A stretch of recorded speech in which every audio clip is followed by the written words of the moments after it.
Biden campaign sent a letter to the head of the party. We're not sure if the party has received it yet, but part of it says, look, before you go public with anything, you have to check with us to see if the way that you have resolved the problems tonight is satisfactory to us.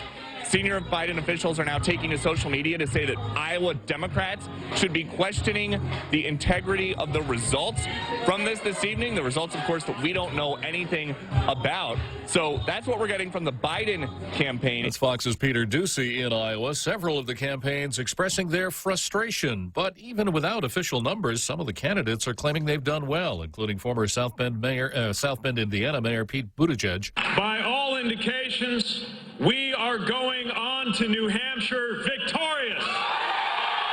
And from Minnesota Senator Amy Klobuchar. And all I can say is we are here and we are strong. Senator Klobuchar promising that her campaign will continue on to New Hampshire. Wall Street ends Monday higher. The Dow up 143 points, NASDAQ adding 122. The S&P 500 closing 23 points higher. America is listening to Fox News.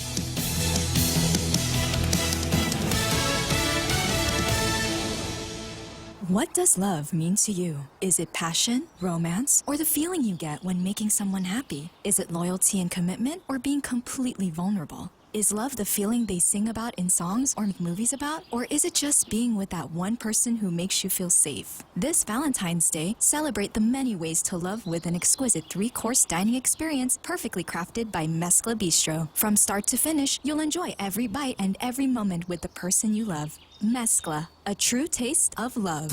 Yikes, are those Christmas bills coming in already? Those high-interest credit cards at 16, 18, even 24%? Well, we have a New Year's solution for you. A Bank Pacific personal loan with rates as low as 4.65% to pay off those expensive credit cards. It's easy, it's fast, and it's as low as 4.65% APR. Bank Pacific, where others put branches, we place roots. Equal credit opportunity lender as low as 4.65%. Conditions apply.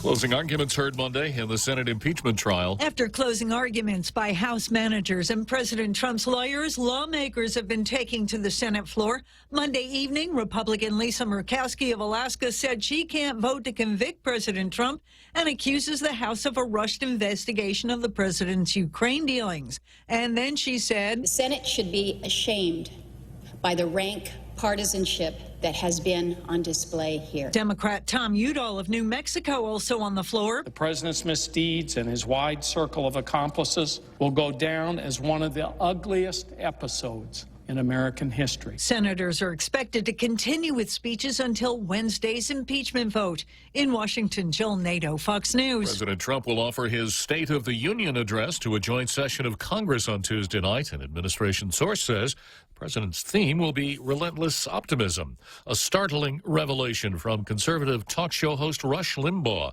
telling his audience at the conclusion of Monday's program, I have been diagnosed with advanced lung cancer. Limbaugh says he'll take a few days off to plan medical strategy with his doctors, but he plans to continue his program as long as possible. Rush Limbaugh is 69. Now more than 20,000 coronavirus infections and 425 deaths, all but 2 of them in China. Food companies in China have launched contactless delivery service where food is left outside and drivers stay at least 10 feet away from customers. We should note KFC and Pizza Hut in China are also not allowing their drivers to have contact with customers. Fox's Trace Gallagher. Thousands of medical workers in Hong Kong are now on strike, demanding the territory's borders with China be closed. There is 1 death from the virus in Hong Kong, another in the Philippines. I'm Jack Callahan. This is Fox News. If you own a Toyota, please listen to this. It could help you avoid injury, maybe save your life. The Takata airbags installed in certain Toyotas can explode and shoot out sharp metal fragments at people inside the vehicle. You don't need to be in a collision. They could explode any time. In the U.S., these airbags have caused 26 deaths. There's been a worldwide recall of Takata airbags, and most have had the faulty parts replaced. But here in Guam, there are still over 3,000 Toyotas on the road with potentially lethal airbags. and yours could be one of them. So please, take your Toyota to Atkins Grow, even if you didn't buy it from us, and get the inflator replaced. It costs you nothing, takes just about an hour, and it could save a life, yours or someone you love. The AK song says we're here for life. That's never been more true. At Atkins Grow, we're here for life. Welcome to Tall Tales with Bob Klitzkie, the only show on talk radio where common sense is a lot more common. Phone lines are now open at 888-TALK. That's 888-8255. And now, The Point proudly brings you Tall Tales with Senator Bob Klitzkie. A well-regulated militia being necessary to the security of a free state, the right of the people to keep and bear arms shall not be infringed, darn it. That's exactly the way the Second Amendment reads, right down through the word darn it. Right, real Joe Cruz? Yes, sir. I'm smiling over here because last night I was laying in bed and the Second Amendment was playing in my head. And at that moment, I realized I had memorized it. Good for you, real Joe Cruz. Because I've heard it here so many times. Well, it's something you should never forget, real Joe Cruz. Sir. All right. So we, I say I start the program with Second Amendment. I guess it's fair to say now that we start the program with the Second Amendment, right, real Joe Cruz? I play it on the radio and you play it in your head. Okay, so right after the Second Amendment, we head straight to Zemi Ikutni.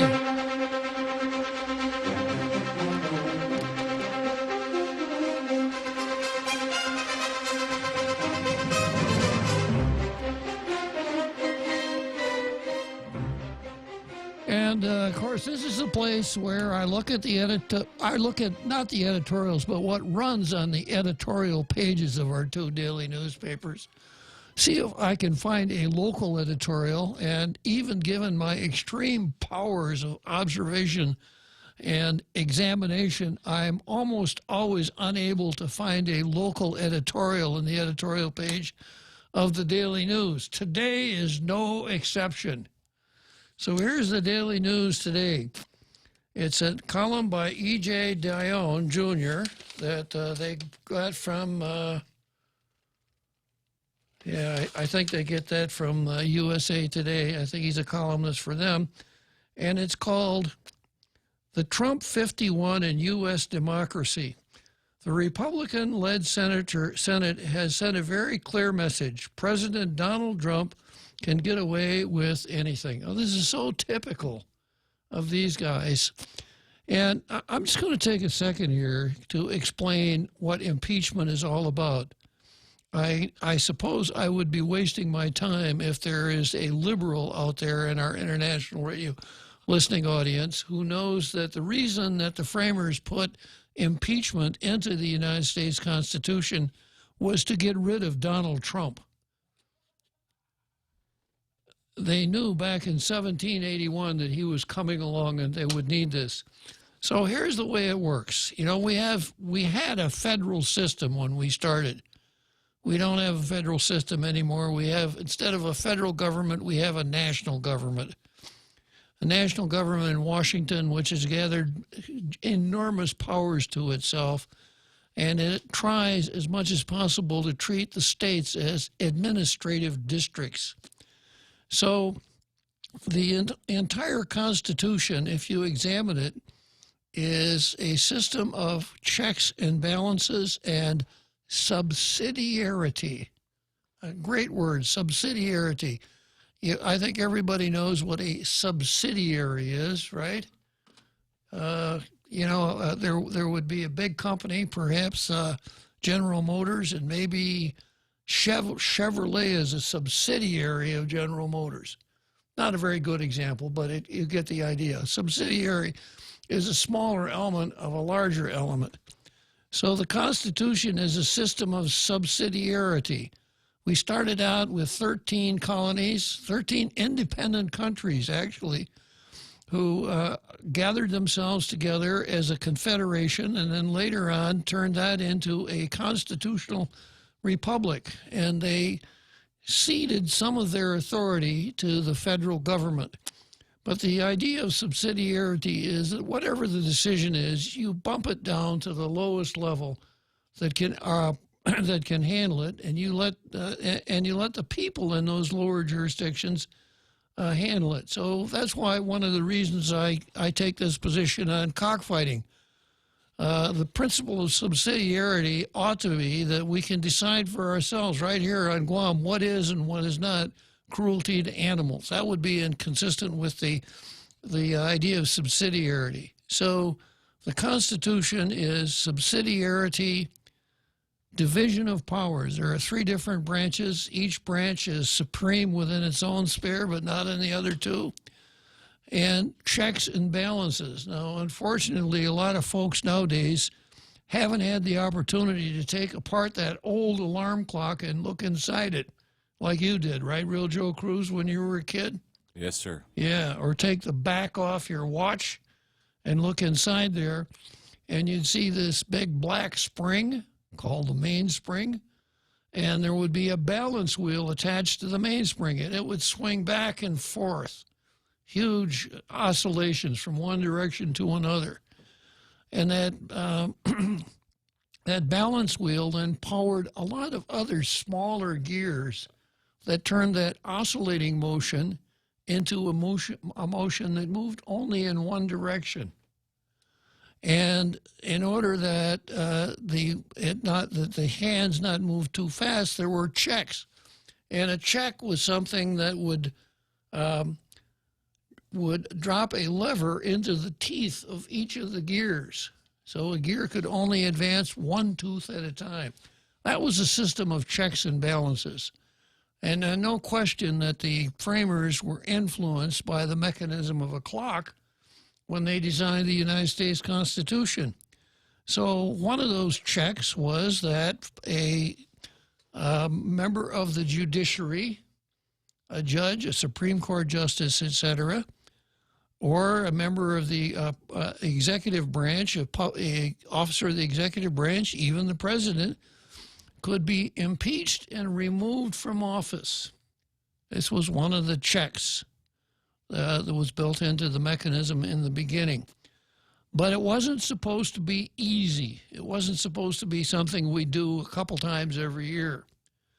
So in order for an officer to be impeached, let's say the president, in order for the president to be impeached, first of all, the House of Representatives, which is the popular, in fact, it's the only popular branch of our federal government. It's the only branch where, at least in the beginning, it was the popular branch, where the people vote directly for their representatives.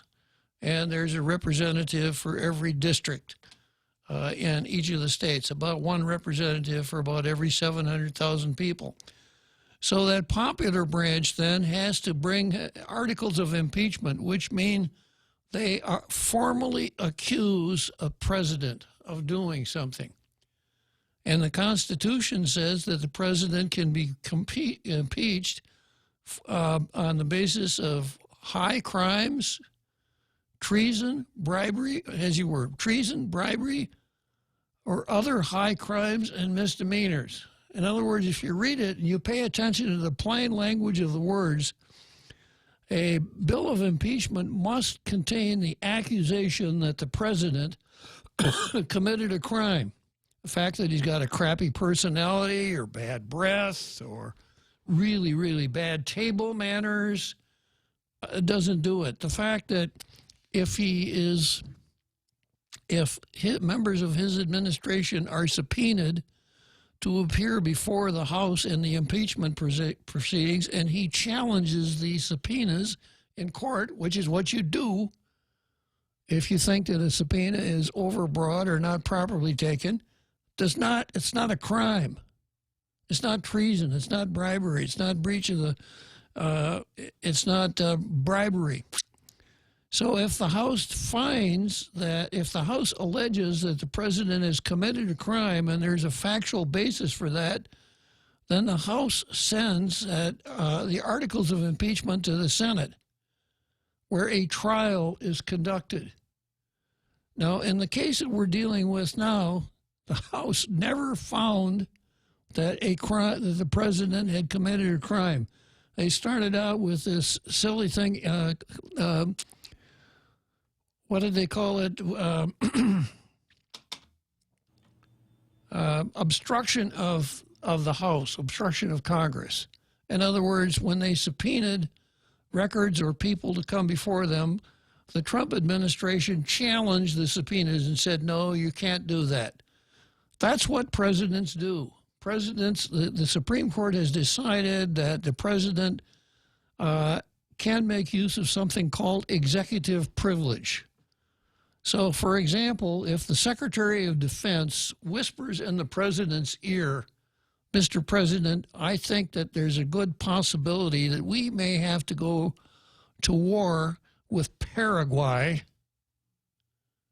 or to make it really serious, Paraguay and Uruguay. You wouldn't want a bunch of busybodies at the House to be able to subpoena the Secretary of Defense and say, what did you whisper in the president's ear? Now, I'm all for disclosure and openness and things like that, but there are times when it's like playing poker. You don't want the other side to see your whole card. That's why there's executive privilege. So the president was maintaining his executive privilege. The House impeachment gang never sought to judicially enforce the subpoena, so it's a nullity. And then the other article was improper, what was it, abuse of authority. You know, he did terrible things, like he fired the ambassador to Ukraine. Well, the president can fire any cabinet officer he wants at any time for a good reason, for no reason, even for a bad reason. That's the way the system is set up. So in other words, the House did not accuse the president of an impeachable offense. So then Nancy, in her own way, sat on it for what, 25 days? Because she thought that even though the Constitution says that the Senate, only the Senate tries cases of impeachment, she thought that she could kind of muscle her way in and tell them how to do it. They weren't buying it. So she sent it to the Senate, but the Senate did the right thing. If this had been a criminal case comes before the court, the defense counsel says, Your Honor, I move to dismiss the indictment. The indictment does not charge the defendant with the crime. Therefore, there's nothing to try. Motion granted. And that's exactly where we are with this impeachment. You don't have to get into what Trump told Bolton or any of these other things. The Democrats had plenty of time. They could have developed their articles of impeachment in any way they wanted to, but they took the quick way, and they didn't charge the president with an impeachable offense. So, people say, well, it's also political, And to me, if the Senate does anything except acquit the president, then it is political. Because if the Senate does anything but acquit the president, then what they're saying is, even when a president is not charged with a crime, we're going to go out and see if we can scrape up something anyhow. And if we find some really bad stuff, then maybe he can be impeached. So Democrats, I know you're listening out there in my international radio listening audience, all those folks in the D.C. area, there are 2 points here. One, you must always do the right thing. And two, you must always do things right. Now, the way you handle this impeachment, we don't know if you did the right thing. We darn sure know you didn't do things right. But, of course, you got the mainstream media behind you saying that, that black is white and white is black, and Trump is a really bad person, and he can get away with anything. He can get away with anything that you let him get away with. And that's exactly what happened here. So I paid too much attention to this Daily News editorial, but I just couldn't resist setting the record straight on what's really going on with this impeachment removal procedure, which fortunately is almost over. Then we've got the Post today. I don't know, the Post maybe needs to make an appointment with a dentist, because the Post is kind of losing its bite here lately. And what their editorial today is, give the private sector a chance to run public pools. So the editorial centers on the fact that we have two public swimming pools, one in Central Park in Hagatna and one in Dedido, and we can't use either one of them because they're green. Swimming pools are supposed to be a nice, pretty crystal blue. If the swimming pool is green, don't go in. But they're green, and we've had a lot of problems with our pools. We've had a lot of really good excuses brought forth, but the pools still don't work. So the Post makes the point, well, maybe we should let some private company do it.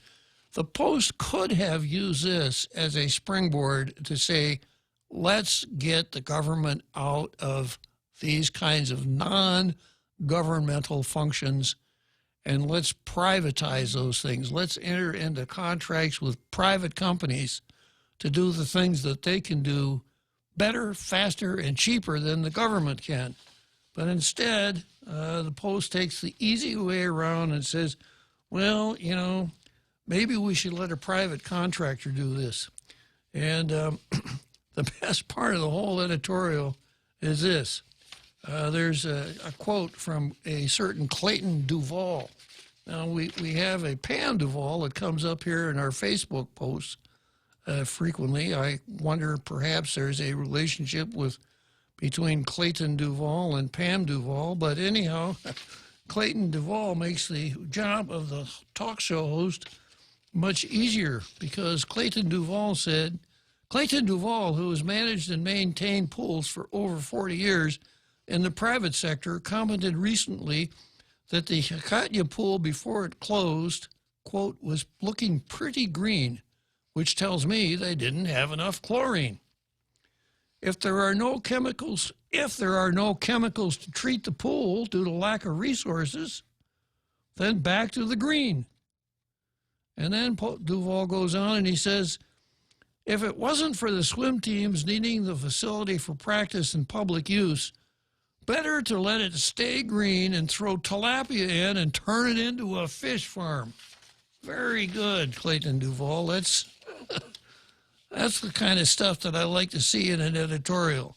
Yeah, but he's exactly right. You know, we call it a swimming pool, but it looks more like a fish farm. And if we can't do it right, then let's not do it at all. And if the reason is, well, we can't afford to buy the chlorine and the muriatic acid that we need to keep the pool, the chemical balance of the pool the way it's supposed to be, then maybe we could take some of that $100,000 to $350,000 that we're going to use to send people to FESPAC and use it for that. In other words, it comes back to the same old priorities.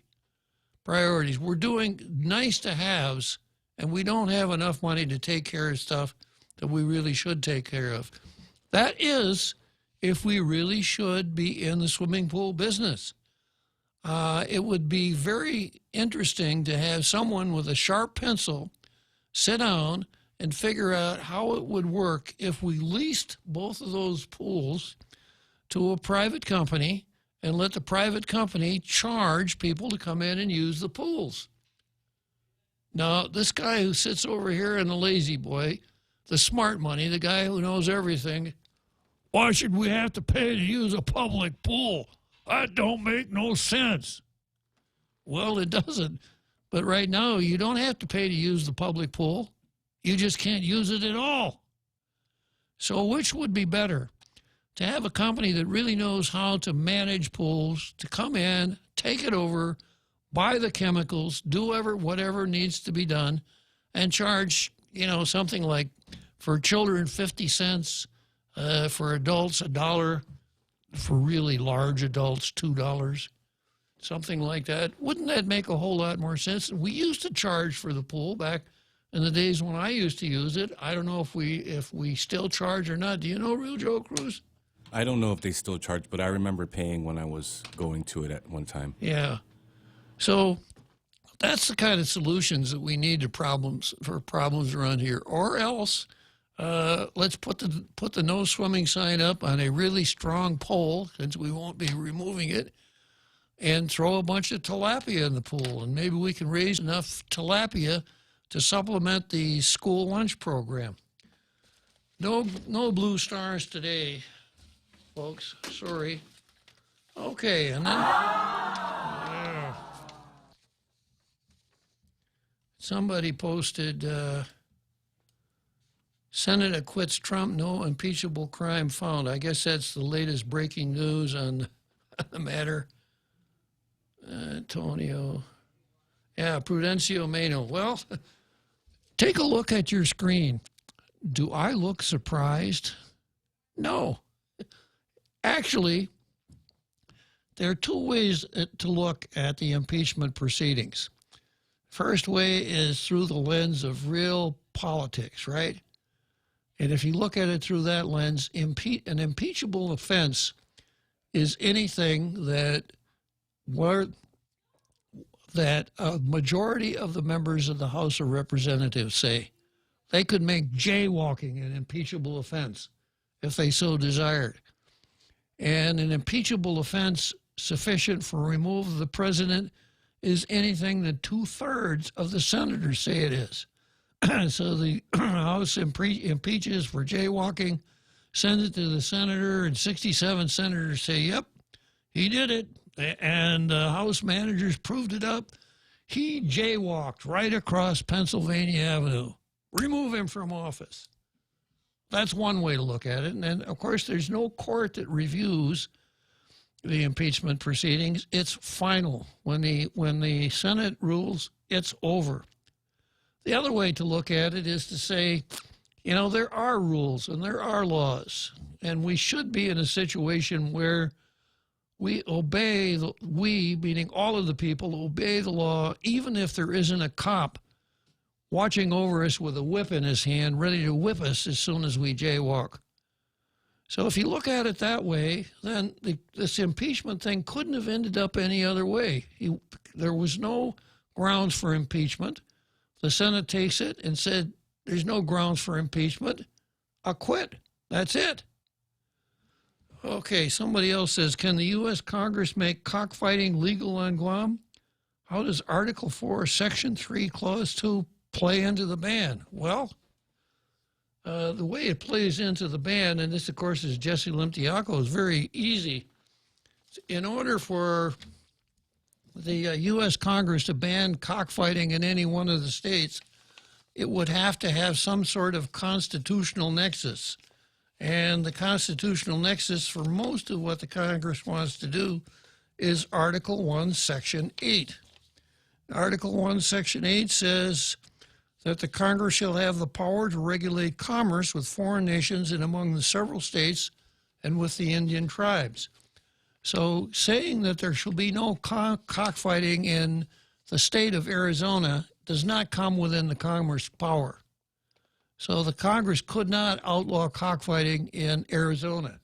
Now, in this latest controversy, Arizona did it itself. All 50 states, by state law, have outlawed cockfighting. As far as the territories are concerned, because of Article 1, as you were, Article 4, Section, I have it right here, Section 3, second paragraph, the Congress shall have power to dispose of and make all needful rules and regulations respecting the territory or property belonging to the United States. So when it comes to the territories, the Congress doesn't need to look for that interstate commerce nexus. The plenary power of Article 3, Section 2 is enough. But in the cockfighting matter, Congress did invoke the commerce power to outlaw interstate shipment of fighting cocks in 2002. So let's take a short break, and we'll come right back to the card. There are lots of little habits that hold us back from achieving what we're truly capable of. I'm Jerry Roberts, and at 7:20 a.m. on The Ray Gibson Show, we'll focus on just 3. If we could eliminate these habits, everything would be so much better. You can find daily transcripts of The Extra Point at GuamTraining.com. Tune in every weekday morning at 7:20 for The Extra Point with Jerry Roberts, brought to you by Guahan Insurance Services and First Hawaiian Bank on 93.3 The Point. The University of Guam Endowment Foundation presents How to Say I Love You, Love Languages in the Pacific. Join us on February 13th at the Guam Museum from 6 to 9 p.m. and enjoy a night of live entertainment and cultural delicacies, all while exploring the many ways we celebrate love in the region. Tickets are $60 per person and include free-flowing drinks. Proceeds will benefit the liberal arts and fine arts programs. Visit give.uog.edu and click Shop to get your tickets today. Sponsored by the Guam Daily Post, Matson Navigation, and Choice Broadcasting.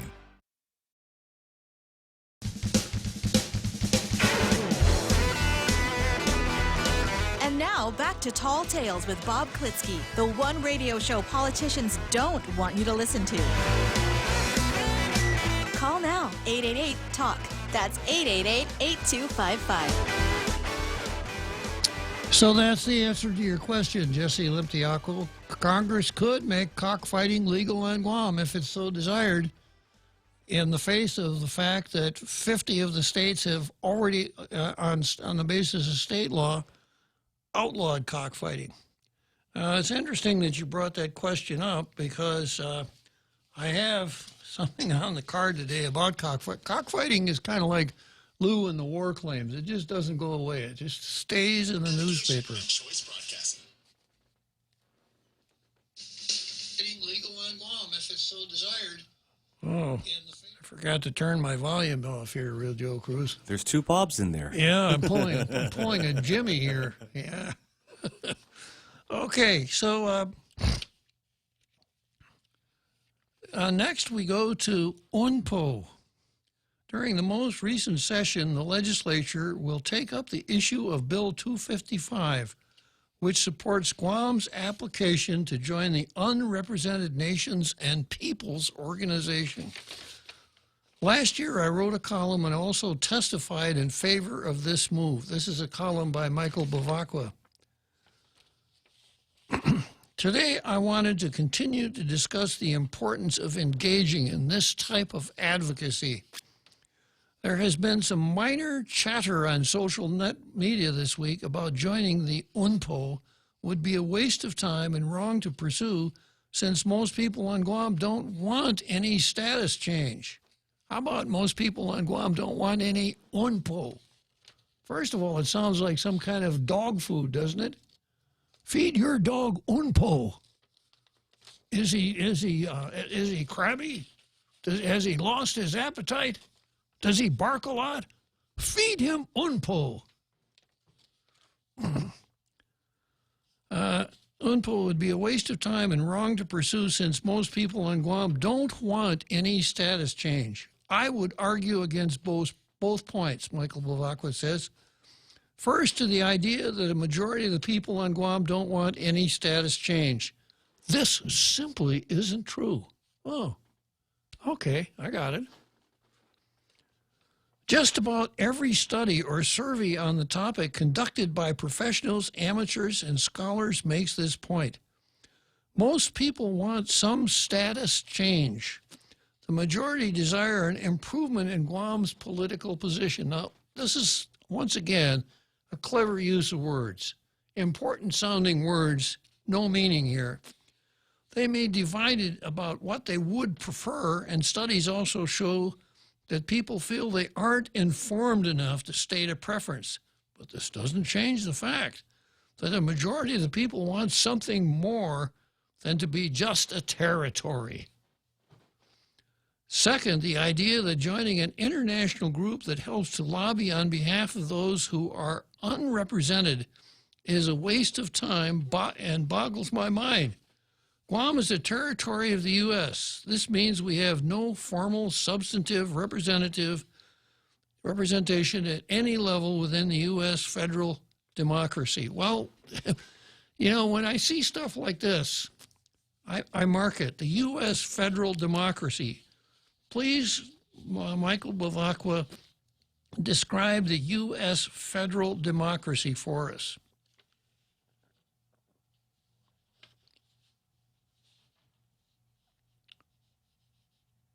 Where is it? Yeah. Because you see, the idea here is that anytime you can mention democracy, it's always good. Democracy is always good, and it should always be the objective. But as I explained a little earlier, the United States is not a democracy. It didn't start out a democracy, and it's actually drifted in the opposite direction. Okay, I got a call here on line 1. Ken, LG. Good afternoon, Ken. Good afternoon, Judge.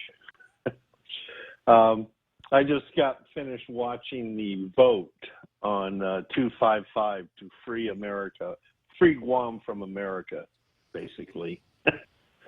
And once again, it just boggles my mind. I mean, the letter you're reading right now is a perfect example of how out of touch some people are. He talks about all these surveys that have been done, but there haven't been any. The only one that's been done was the one that I did. There may have been some done back in the 80s, 3 generations ago, but, you know, I did one a couple of months ago because the legislature, the committee, and the university all refused to do a survey because they're afraid of the results they were going to get.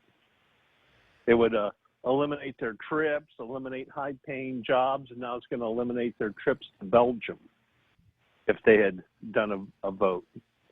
So for them to keep pursuing these types of things without a public mandate shows the arrogance and contempt they have for the people of Guam that elected them. Yeah, I agree, Ken. And I think that's what it's all about. Cookie pushing, travels to exotic locations, first-class hotels, etc. And it's going to get not to mention now Europe. Going to get to this a little later on here. The bill, I hope I have the bill with, or the resolution with me. Yeah, the resolution.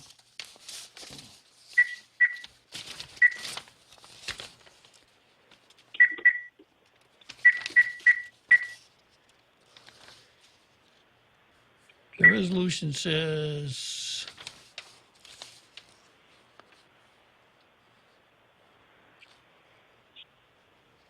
hereby recognize the struggles of the people of Guam and further urges the Speaker of the Legislature and the Chairwoman on the Committee of Federal Foreign Affairs to work with UNPO to cement Guam's status as a UNPO member.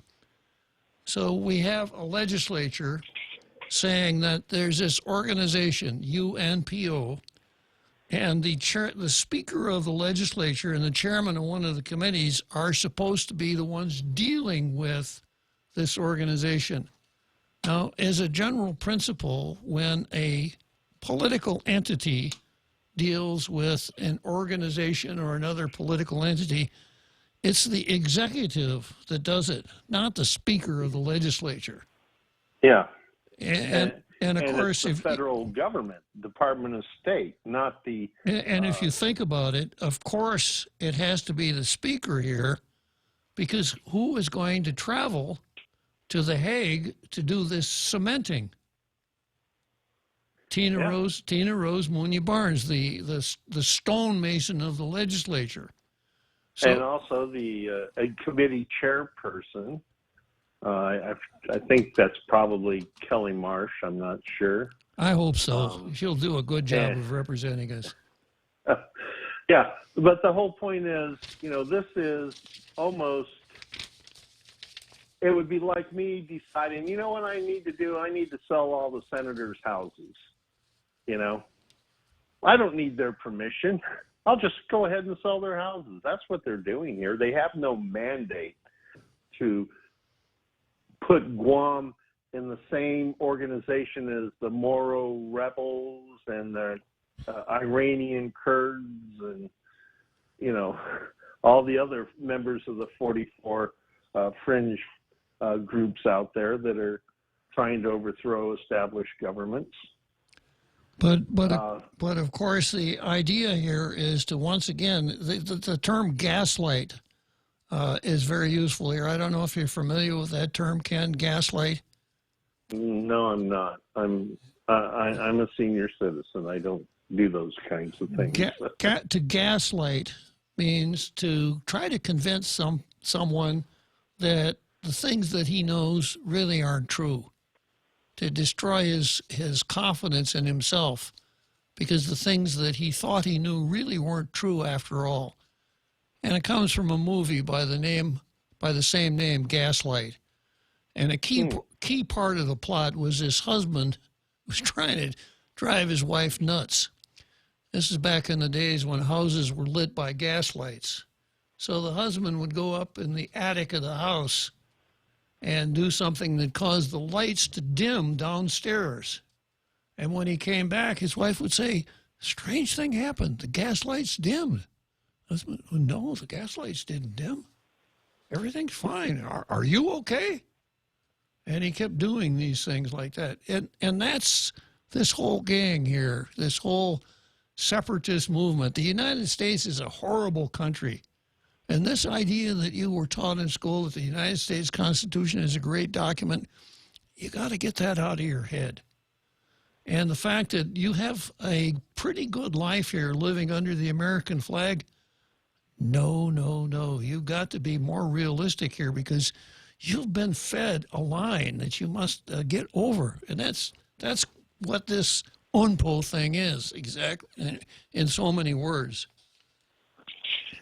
Yeah, I agree with you on that, but it goes back to I don't know where our elected representatives are getting their ideas that they have a mandate, because they've done those surveys, and even though Bavacqua keeps saying that there are lots of surveys out there, they haven't been able to produce a single one.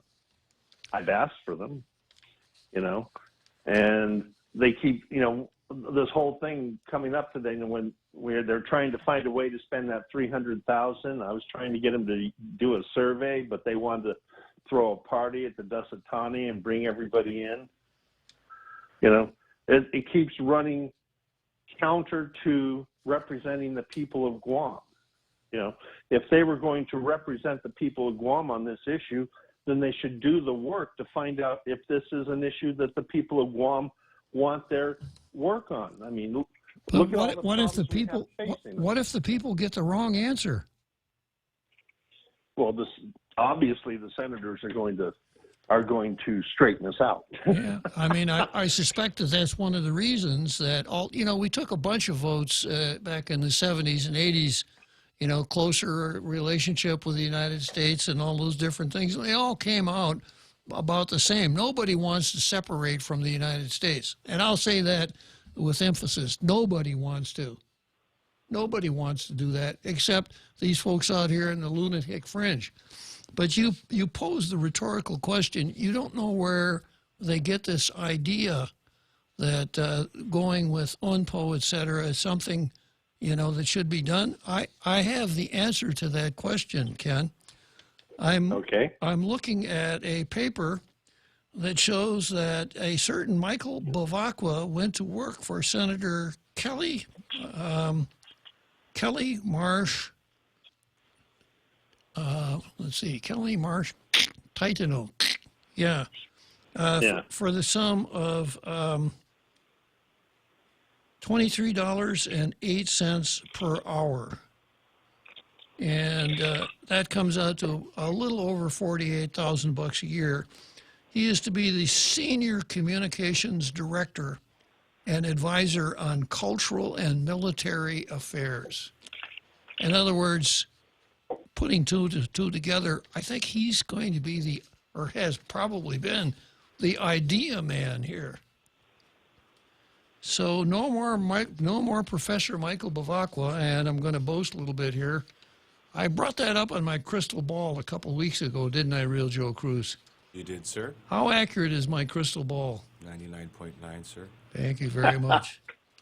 Yeah, so here we have it. Michael Bavacqua has abandoned is academic pursuits, which I suspect will be news on the international academic front, that he's abandoned his academic pursuits to assist this as the Senior Communications Director and Advisor on Cultural and Military Affairs.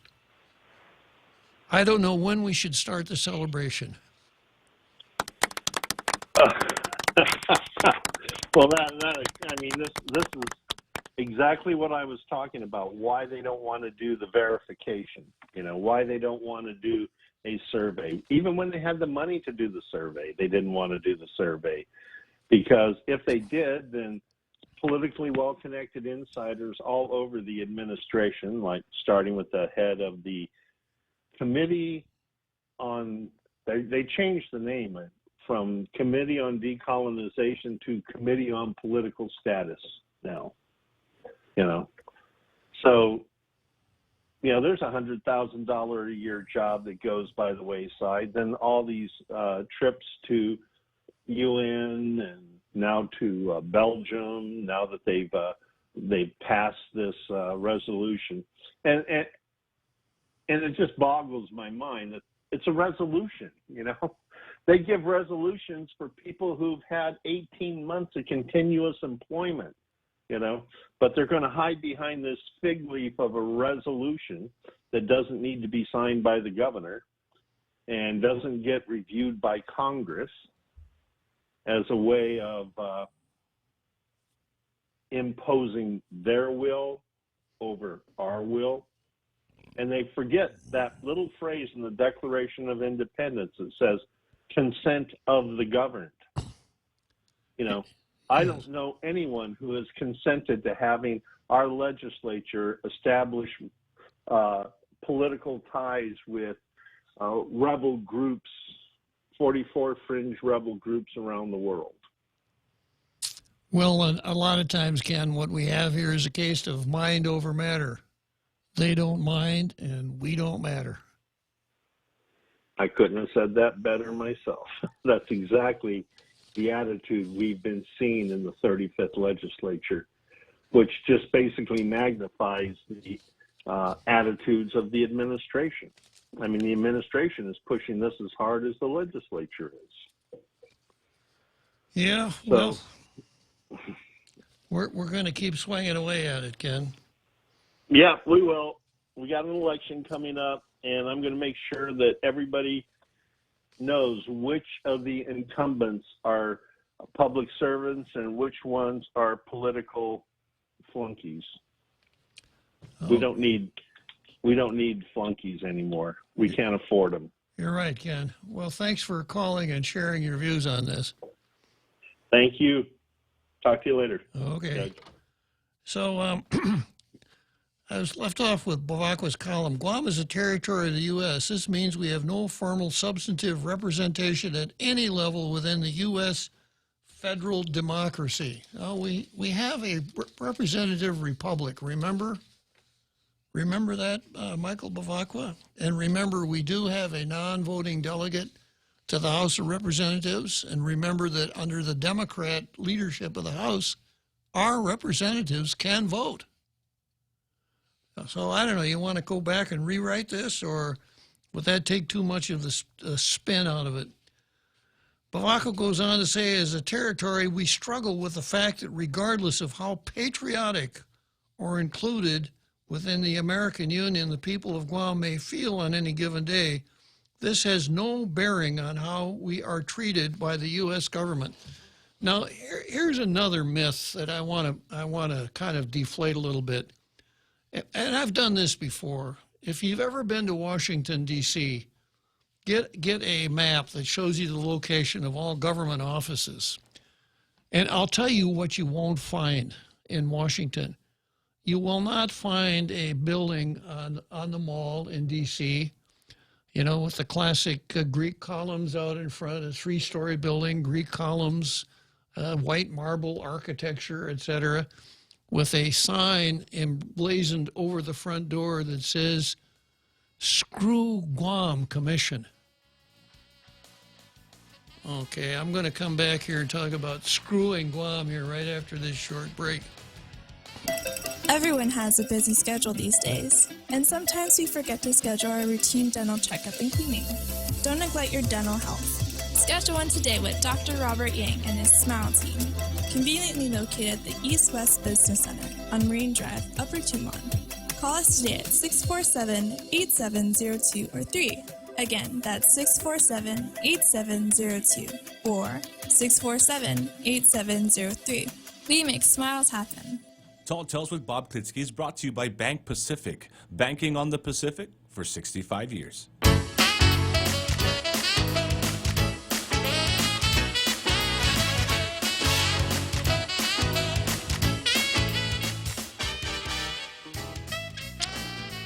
Okay, so we got about 9 more minutes to that big halftime show, and once again here's Bavakwa.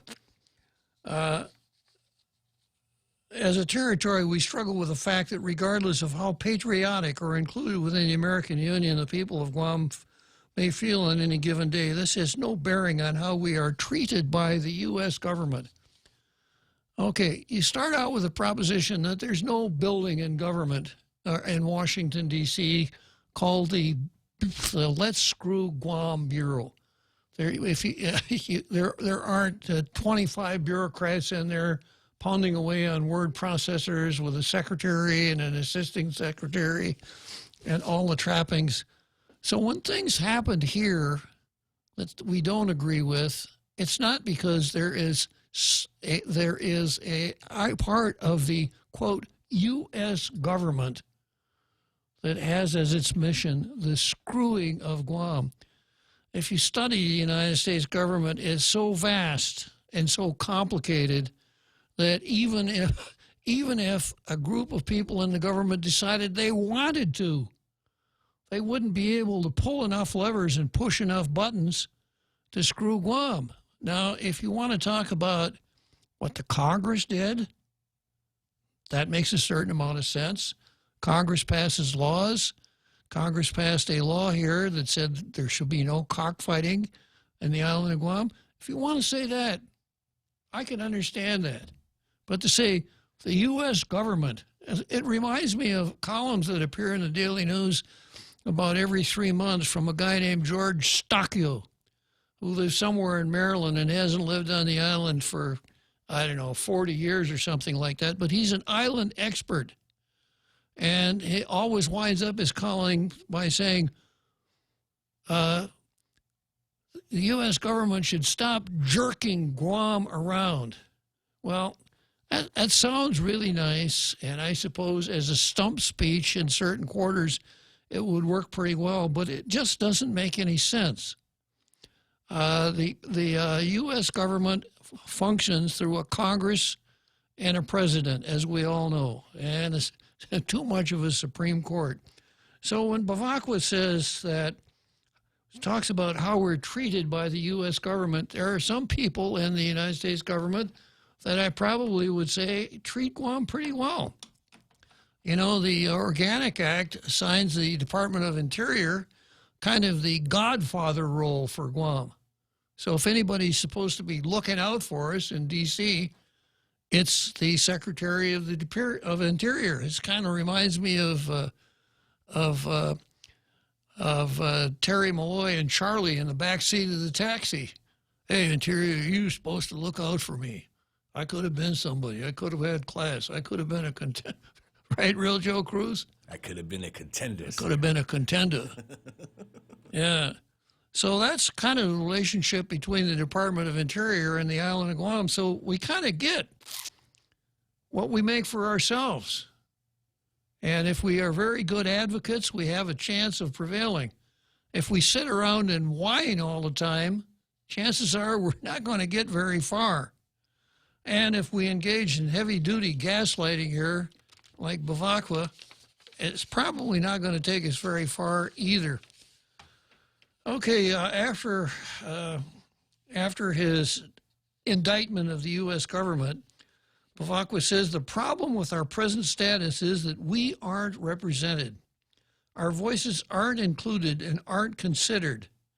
Well, again, it's a nice-sounding rhetoric, But that's like my saying that when I go down and testify at the legislature, which I do from time to time, once in a while they even pay a little attention to me. It's like my saying, my voice isn't included, and I'm not considered.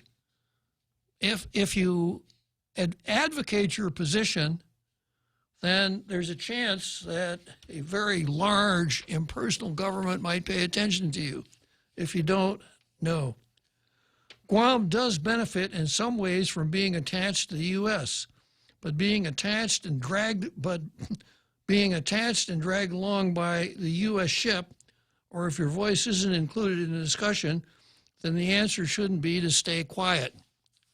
I don't care much for the analogy, Michael. You should instead seek any avenue to try to assert your issues and develop alliances that contend to be the changes you are seeking. These avenues can be within the U.S., but at the same time, allies outside the U.S. can be just as important. The Organic Act passage provides more evidence of this. The U.S. allowed Guam limited self-government and placed it on a list of self-governing territories only after international pressure through the United Nations. I don't think that's true. I just don't think it's true. And I remember the formation of the United Nations, and I'm somewhat familiar with this idea of self-determination. And my recollection of it, from what I've read, is that in the face of the communist bloc, the United States felt compelled to get on this self-determination train and did so voluntarily, not because of pressure from the United Nations. But maybe Michael could show us his footnotes sometimes. And then he goes on to say, joining a group like the UNPO, which is supporting communities that desire independence, but also those that want equality within their country, such as Washington, D.C., can be an important tool. Yeah, so Washington, D.C. is a member of UNPO. And you have to kind of wonder, based on that, the level of idiocy that is involved with this UNPO. As we all know, the District of Columbia, let me see if I can find it here in the Constitution.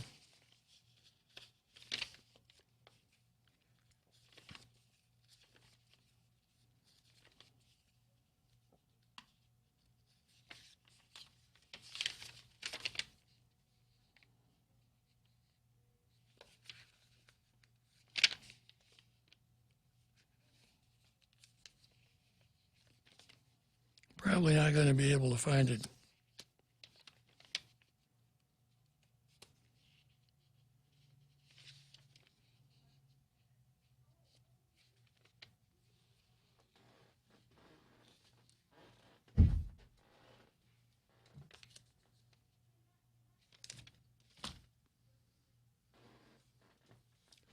I'll just have to wing it. The Constitution says something like Congress shall designate an area of...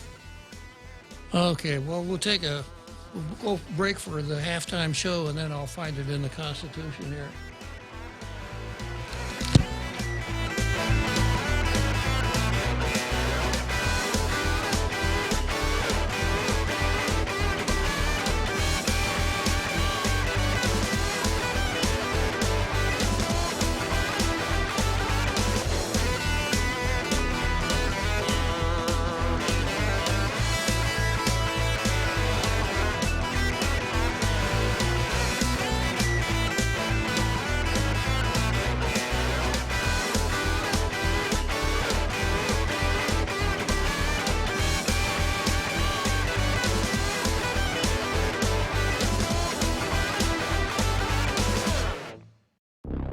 The Point is KUSG, Hagåtña, Guam, 93.3 FM and 104.3 HD3. This is a Fox News alert. Turmoil in the Iowa caucuses. I'm Jack Callahan, Fox News. Results not expected until later Tuesday morning after apparent technical troubles in counting the results, at least on the Democrat side. The state Democratic Party says they noted inconsistencies in the results, so they're doing quality control checks. The Des Moines County Democratic Party chair blaming technology issues, saying the app created for caucus organizers to report results is a mess. Party said the problem was neither the result of a hack nor an intrusion, but candidates and their supporters are frustrated. I have a strong feeling that at some point the results will be announced. Vermont Senator Bernie Sanders. And when those results are announced, I have a good feeling we're going to be doing very, very well here in Iowa. Senator Sanders' campaign has now released an email claiming that based on their internal polling that Senator Sanders will finish first, but there are no official numbers. Earlier, Vice President Joe Biden told his supporters, that is, they feel very good about where they are. Similar sentiments expressed from Senators Elizabeth Warren and Amy Klobuchar and from former Mayor Pete Buttigieg. Republicans caucused in Iowa as well on Monday in record numbers. President Trump, the preferred candidate of 97% of the caucus goers. Now 425 deaths blamed on the coronavirus, 20,000 infections, including more cases in the U.S. 5 more Americans are now sick with coronavirus, and while 4 of them recently traveled to China, 1 did not. One patient in California is a close household contact of another patient in California. This is the second instance of person-to-person spread in the United States. Dr. Nancy Messonnier at the U.S. Centers for Disease Control. She adds the agency will soon share its test for the virus with labs in each state for quicker testing. America is listening to Fox News. It's the latest from Fox News Podcasts. The campaign with... Yikes, are those Christmas bills coming in already? Those high-interest credit cards at 16, 18, even 24%? Well, we have a New Year's solution for you. A Bank Pacific personal loan with rates as low as 4.65% to pay off those expensive credit cards. It's easy, it's fast, and it's as low as 4.65% APR. Bank Pacific, where others put branches, we place roots. Equal credit opportunity lender as low as 4.65%. Conditions apply. What does love mean to you? Is it passion, romance, or the feeling you get when making someone happy? Is it loyalty and commitment, or being completely vulnerable? Is love the feeling they sing about in songs or make movies about? Or is it just being with that one person who makes you feel safe? This Valentine's Day, celebrate the many ways to love with an exquisite 3-course dining experience perfectly crafted by Mescla Bistro. From start to finish, you'll enjoy every bite and every moment with the person you love. Mescla. Debate among the senators has begun in the president's impeachment trial after 4 hours of closing arguments on Monday. California Democrat Congressman Adam Schiff made this argument for senators to convict and remove the president from office. Donald Trump has betrayed his oath to protect and defend the Constitution. But it's not too late for us to honor ours. President Trump is expected to be acquitted, with the vast majority of Republicans arguing what he did related to Ukraine did not rise to the level of an impeachable offense. Deputy White House counsel Mike Purpura blasted the Democrats who brought forward the case against the president. The House managers bear the very heavy burden of proof. They did not meet it. On Capitol Hill, Mike Emanuel, Fox News. The latest attempt at a vaccine for HIV has failed. Researchers in a major study being conducted in South Africa announced they've stopped giving the experimental shots to patients. Dr. Anthony Fauci with the National Institutes of Health says an HIV vaccine is essential to ending the global pandemic. 2 other large studies in several countries are underway testing a different approach to a possible vaccine against HIV. Shooting Monday afternoon outside a residence hall at Texas A&M University in Commerce, Texas. Officers responded and found 2 deceased adult females in a room. A third person, a small child, approximately 2 years old, who's in stable condition, was also in the room. That's Chief of Police Brian Vaughn, who says a motive for the shooting is still being investigated. A gunman who killed a woman and wounded 5 others aboard a Greyhound bus in Southern California on Monday was cursing and muttering incoherently before the attack. Investigators still looking for the motive there. Anthony Williams of Maryland was arrested after passengers managed to disarm him, get him off the bus. I'm Jack Callahan. This is Fox News. The University of Guam Endowment Foundation presents How to Say I Love You, Love Languages in the Pacific. Join us on February 13th at the Guam Museum from 6 to 9 p.m. and enjoy a night of live entertainment and cultural delicacies, all while exploring the many ways we celebrate love in the region. Tickets are $60 per person and include free-flowing drinks. Proceeds will benefit the liberal arts and fine arts programs. Visit give.uog.edu and click Shop to get your tickets today. Sponsored by the Guam Daily Post, Matson Navigation, and Choice Broadcasting. Tall Tales with Bob Klitzkie is brought to you by Bank Pacific. Banking on the Pacific for 65 years.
Okay, so that was the big halftime show that we have every day, 1700. A great show it is.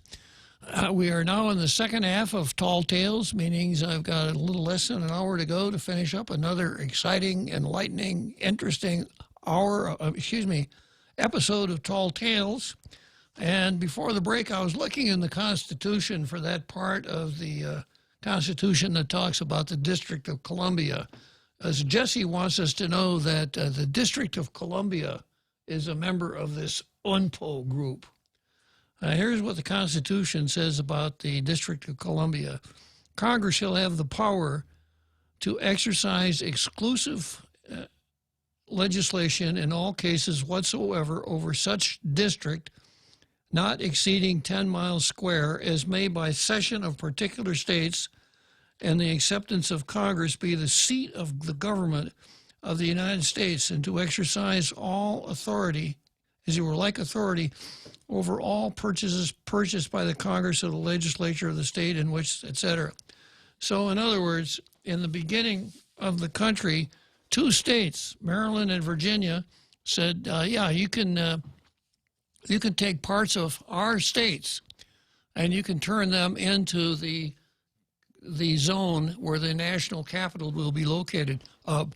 Jesse, I wonder, was that an exercise of self-determination when they decided that they would cede parts of their Maryland and Virginia decided they'd cede parts of their state to the national government? So that's what happened, and that's where D.C. is today. The United States later on, somewhere around 1840, decided it didn't need the Virginia section after all, and gave it back to Virginia. So now, what is the District of Columbia is located in what used to be Maryland. But, you know, if you read the book, you understand why the people in the District of Columbia are not represented in the House. They're not represented in the Senate. Because we have at least in the beginning, we had a federation of states, and the states had delegated some of their authority to a central government. It wouldn't have seemed to have worked very well to have the central government located in any one of those 50 states. The Jesse Limtiakos of the day would have said, that's not fair. So instead of locating the national capital in one of the states, this provision in the was put in the Constitution to establish a zone for the capital of the United States. And once again, there was no let's screw the folks in D.C. dimension to this. This wasn't done so that later on people would say, you can't vote because you live in D.C. So that's the reason that the District of Columbia does not have representation in the House or Congress. I think we made a big mistake in 1961 when the Constitution was amended to allow the District of Columbia to have 3 electors in the Electoral College, but it happened anyhow against my better judgment. So that's where we are right now. So getting back to UNPO, yes, the District of Columbia is in a member of UNPO, but it's an interesting story about who is in UNPO. And there is, if you go online, you'll find a list of the different countries that are there. Starting, then they're in alphabetical order. You might even know where some of these places are if you're a geography buff, but I suspect you won't. We start out with Abkhazia, and then we have Aceh. And the third one, I think, is the most telling of all. It tells us what we are going to be associated with. And the third one is Afrikaners. So Afrikaners, represented by a group called Freedom Front Plus, is a member of UNPO. So UNPO, remember, is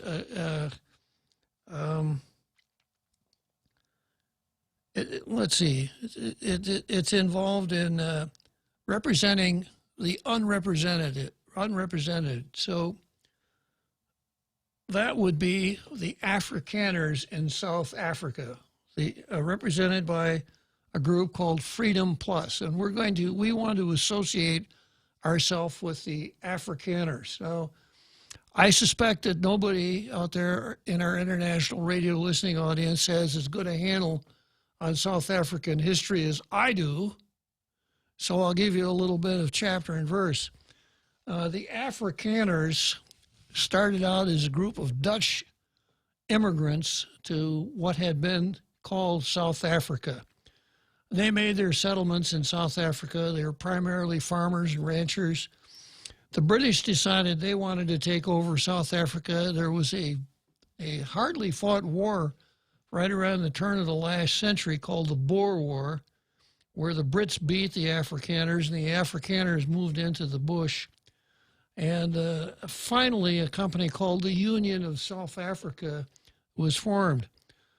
The Afrikaners became the political majority in South Africa. And the main plank in the Afrikaners' theory of government was called apartheid. In other words, not only segregation of the races, but a complete apartness of the races. And they had very elaborate government agencies that would classify a person as to what his race was and give him a card that he could show people to show whether he was a black or a white or colored or whatever. And it was an extremely violent and repressive regime, the Afrikaners. The Afrikaners ran the government of South Africa until Nelson Mandela came along. And without going into a lot of details, finally, the Afrikaners' hold on the government was broken, and South Africa is now not governed by the Afrikaners, it's governed by black folks. But the Afrikaners see themselves as this underprivileged group that are denied representation. So they're right in there in UNPO. So Bavakwa said in his column that, if I could find it, sometimes allies outside the United States can be important. Well, maybe we could cut a deal with the Afrikaners so that the Afrikaners could go around in international fora and tell people what great guys we are out here in the territory of Guam. The whole thing, this whole UNPO thing, if nothing else, at the very best, is a solution looking around for a problem. I don't see how we're going to benefit at all by spending money and sending Tina and Kelly Taitano to The Hague to associate with representatives from Abkhazia, Aceh, the Afrikaners, the Awazi, Ambazonia, Assyria, Balochistan, Barotsaland, Batwa, the Bella people, even Brittany. Even Brittany. Brittany has a representative in Unpo. Brittany is a peninsula on the Atlantic coast of France. Catalonia, Camaria, Chittagong Hill Tracts is also a member. The Crimean Tatars are members. East Turkestan. East Turkestan is represented by the World Uyghur Congress. Now, you've heard our friend, our Carl, wax eloquent about how the Chinese are treating the Uyghurs, and how all of these international rights folks don't say anything at all about that, how the UN just tolerates these horrible abuses of the Uyghurs. But if we were in UNPO, then we could perhaps cut a deal with the Uyghurs to help us. Gilgit-Baltistan is also a member. Haritan is a member. So it's a long list. Take a look on it on the internet. I didn't see the name of Lower Slobovia, but perhaps I just didn't read carefully enough. Now, you younger fellows wouldn't remember a comic strip named Lil Abner. You don't remember that, do you, Real Joe Cruz? I don't, sir. Yeah. So there was Lil Abner and Daisy May, and it was a great comic strip. And one of the places that they talked about was Lower Slobovia, which is probably a member of UNPO. And then another member, I suppose, would be the Duchy of Grand Fenwick. Now, there was a movie starring Peter Sellers, probably 40 years ago, called The Mouse That Roars. The Mouse That Roared. And it was about this little postage stamp republic in Europe where the people spoke English. And the premier was Peter Sellers, and the country didn't have a whole lot of money. So they had this brilliant idea. The Duchy of Grand Fenwick would declare war on the United States, knowing that the United States would very quickly sue for peace, and then shower the Duchy of Grand Fenwick with all kinds of post-war reconstruction goodies. And this would be a way towards prosperity for Grand Fenwick. I think probably Grand Fenwick is in there somewhere, too. I got to go back and look at the list to make sure I understand exactly who's in this outfit. But I suppose Tina and Kelly will find out for us when they go back to The Hague to cement relationships. The two great stonemasons of the Guam legislature, Kelly Titano and Tina Rose Munya Barnes, are going to go back and cement relationships. Now, again, if we're going to do it, wouldn't that be an executive function? But that's not what it says. Resolved. The 35th legislature does hereby recognize the struggles of the people of Guam. The legislature recognizes the struggles of the people of Guam and further urges the Speaker and the Chairwoman on the Committee on Federal Foreign Affairs to work with the UNPO to cement Guam's status as an UNPO member. Oh, that's great. I feel so much better knowing that Tina and Kelly are going to cement that relationship, and that maybe we could become a full-fledged member of UNPO, along with the countries I read, plus Kurdistan, Tartarstan, the Australian Aboriginals, South Moluccas, Bougainville, Chechnya. Now there's a place, Chechnya. I guess if you watch long enough, you're liable to see anything, but I think this is perhaps a new level of bizarre that even I hadn't thought was possible to come out of our legislature. But here we are, and of course now, with the with the new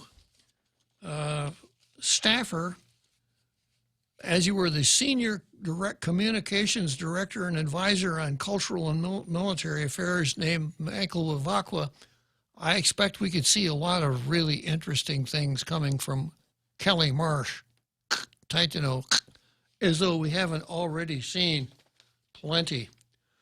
Okay, so we'll probably come back to UNPO tomorrow, but in the meantime, I go to Rudy Paco versus Chamorro Natautau.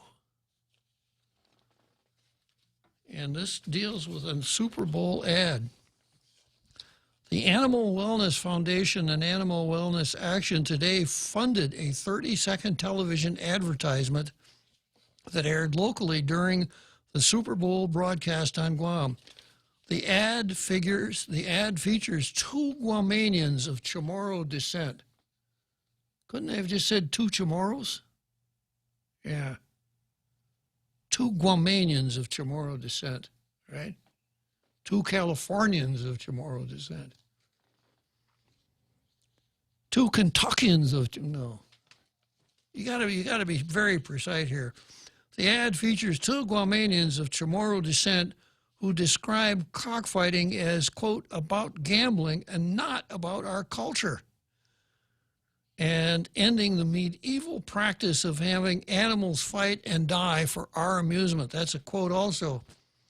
The ad first aired this morning during the Super Bowl and also highlighted a poll conducted by Market Research and Development on Guam, which concluded that 62% of Guamanians favor the federal ban on cockfighting. So that's it. And then there is a picture. There was a picture in the paper. Now I'm assuming, although the picture is not very well captioned, it said the ad features Guamanians of Chamorro descent who describe cockfighting as not about etc. So that's the caption. Now, I only see one person here in this picture, even though the caption talks about Guamanians of Chamorro descent. But we've gotten so screwed up with the pronouns anymore, I don't know if it's necessary to talk in terms of singular or plural. You could say Guamanians. Oh, yeah, I know him. He's Guamanians. When you're talking about one person, they are Guamanians. But anyhow, here's this picture of this gentleman. I'm putting two and two together, and I'm assuming that he is a Guamanian of Chamorro descent, or, as we would say in Chamorro, Itautau na Chamorro. So I captioned this as Rudy Paco versus Itautau na Chamorro, because the story here didn't ask Rudy Paco to evaluate the risk of Itautau na Chamorro. Because you'll remember Rudy Paco told us all in an article in the Post that anybody who got involved with turning in someone who's violating the federal law for the $2,500 reward was at risk, because he would have to go to court and he'd be at risk. So I don't know if this gentleman here, he's got a smile on his face.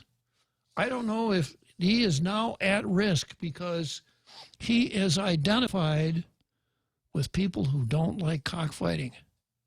So if you don't like cockfighting, Rudy has made it pretty clear that you might be subject to some thuggery down the road. So I'd really like to find out what this guy's name is, and I just hope that nothing comes of him for going on television and expressing his opinion, which ought to be okay. But of course, according to Rudy and Senator Pito Terlahi, nobody ever asked the Chamorros. That was the Terlahi's grievance, that nobody asked the Chamorros about this.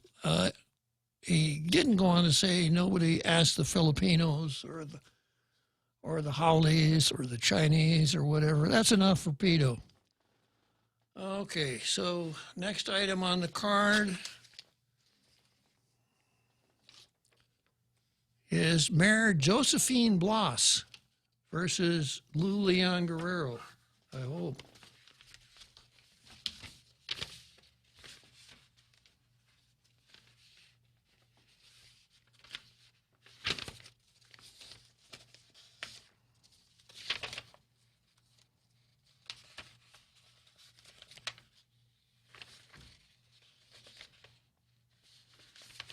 Yeah, my papers got kind of out of order here. Yeah. Major Josephine Bloss versus Lou Leon Guerrero. This is a story that ran in KUAM last night.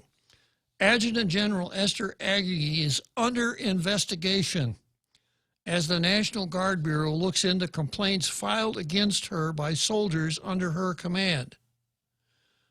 But the Guard said complaints come with the territory.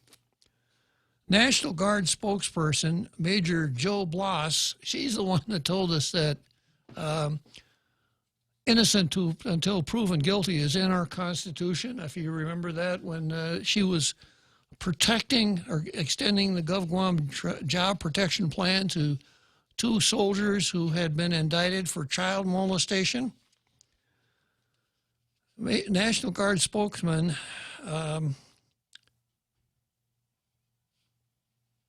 told KUAM the National Guard Bureau's leadership visit to Guam wasn't all positive. Major Bloss said 2 generals met with the governor at Adelup last week to brief our governor on several investigations into Aggie. He just wanted to let her know that there's a lot of investigations going on. That sounds pretty good. You know, by the nature of the Adjutant General, sometimes when people are unhappy, they're going to file complaints. Now, that is an amazing statement, isn't it?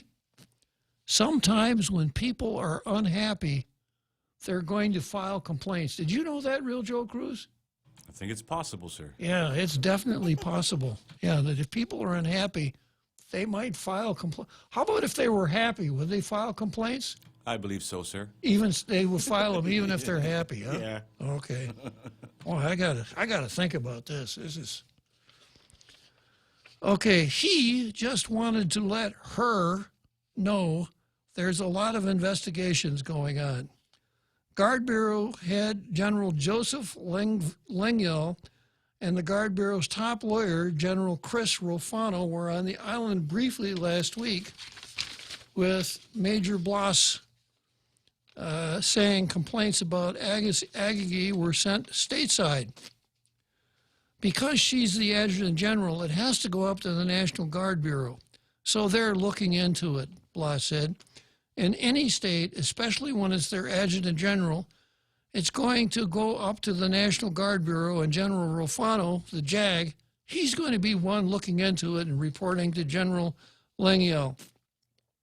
From a reprimand on her record to questions about whether or not she met the tag position's basic eligibility requirements, Aggie has seen her fair share of controversy during her tenure. Now, here's the real kicker, right? A series of anonymous letters criticizing Aggie and her leadership team have made the headlines. Now, that's what they'll get her on. All of the stuff that the general's looking into, regardless of how serious it is, pales in comparison with the fact that there were anonymous letters that made the headlines. That's where the real news is here. One letter alleged Aggie's mandatory removal date was changed, and others said there was a climate of fear and retaliation at the Guard. We asked Major Bloss if the investigations into the Guam Guard have anything to do with the anonymous letters, and if she thought the Guard Bureau was concerned with the letters and the issues raised in them. Here's a quote from Bloss. Now, remember, Bloss is the spokesman for the Guard. And when I read these things that she, where she's quoted in the paper, I think she must be something of an acrobat, because I don't see how she could talk so much with her foot rammed into her mouth. I won't say they're not concerned about it because everybody's always concerned when they get complaints, Blas said. I think it's going to come out in our favor. While Major Blas confirms the Guard Bureau briefed the governor on investigations and complaints involving Agagi and the Guard, both Armagahaga and her chief of staff, Tony Babauta, didn't say anything about that when we asked them about it last week. So does this remind you of something, Real Joe Cruz? It's not what they said, it's what they didn't say. It's what they didn't say. Just like Sherlock Holmes solved that classic murder case. I know a thing or two, sir, because I listen to Tall Tales. Yeah, you know more than a thing or two, then you know a lot. Okay, let's break here for the seventh inning stretch. Cocoa Coffee Company is now available at Circle K. Single origin coffee beans carefully sourced and locally roasted to give you the freshest cup of coffee Guam has to offer. Grab a cup that's brewed every 30 minutes or purchase a bag of the locally roasted whole beans. Flavors now serving: light medium roasted Ethiopia and medium dark roasted Jamaican Blue Mountain. Exclusively available at Circle K. With every Cocoa Coffee Company purchase, a portion of the proceeds will go towards the Cocoa Recovery Program. There are lots of little habits that hold us back from achieving what we're truly capable of. I'm Jerry Roberts, and at 7:20 a.m. on The Ray Gibson Show, we'll focus on just 3. If we could eliminate these habits, everything would be so much better. You can find daily transcripts of The Extra Point at GuamTraining.com. Tune in every weekday morning at 7:20 for The Extra Point with Jerry Roberts, brought to you by Guahan Insurance Services and First Hawaiian Bank on 93.3 The Point. Tall Tales with Bob Klitzkie is brought to you by Mezcla. Try Mezcla's featured special for February. Southern Spice Crispy Fried Chicken. Louisiana-inspired fried half chicken served with red beans and rice. Available in Agotnia and in Tumon at the Grand Plaza Hotel. For reservations, please call 969-2652.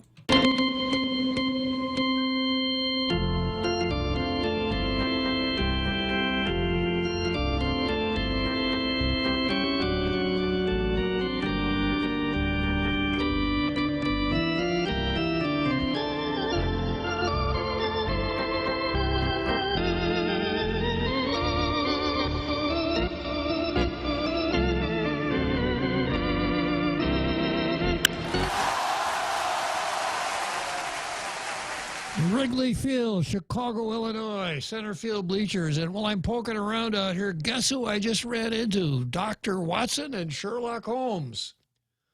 And Sherlock Holmes is instructing Dr. Watson as to how he solved a murder case that involved a murder of a man murdered in his own home, and there was a dog who lived in the front yard. And it took Holmes a certain amount of digging, but finally he solved the murder, turned the culprit over to the police. Whereupon Dr. Watson asked Holmes, "Oh, say, Governor, well, how was it that you were able to solve the murder? Was it the dog?" And Holmes said, "Yes, of course, it was the dog." "Well, sir, Sherlock Holmes, what was it that the dog did?"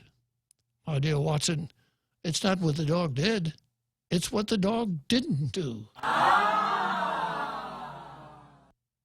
In other words, the dog didn't bark, meaning that the dog knew the murderer, right?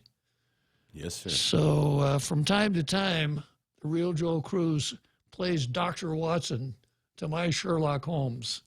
And when I ask him a question about what someone did, he will very quickly come back with...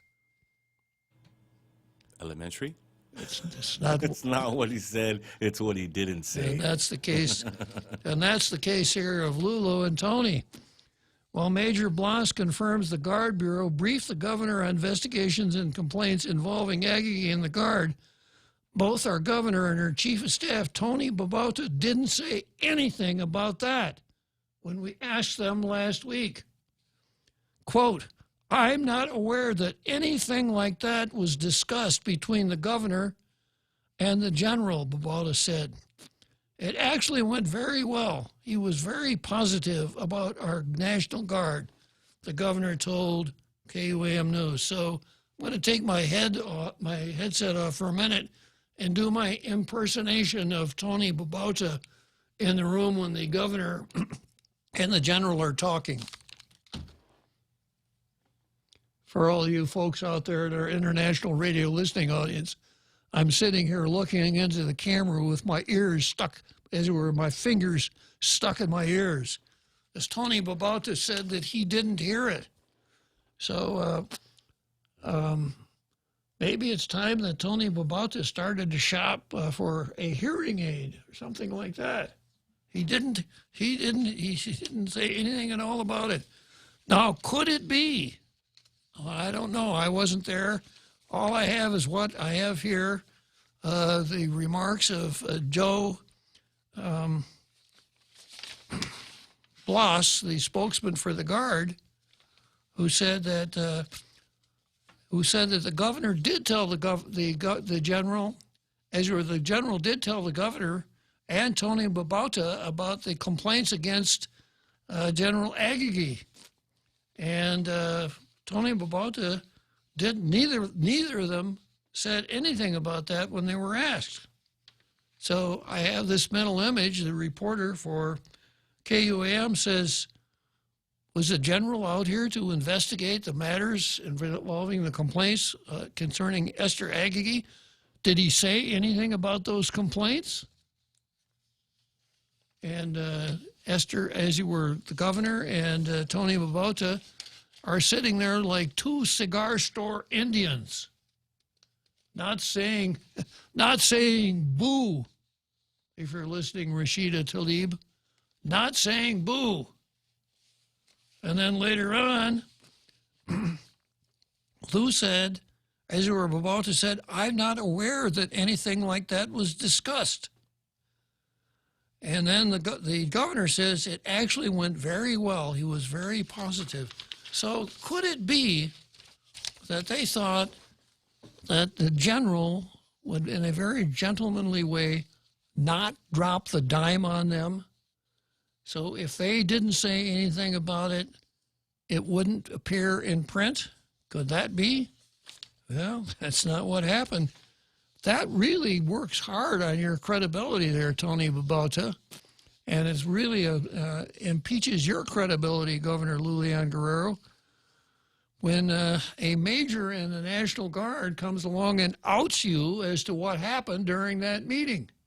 Now, I would expect some kind of a statement from the governor or whatever, but I guess she's just going to let it go and hope that it goes away. Kind of consistent with some of the other things that have happened in this administration. All right, next item on the card is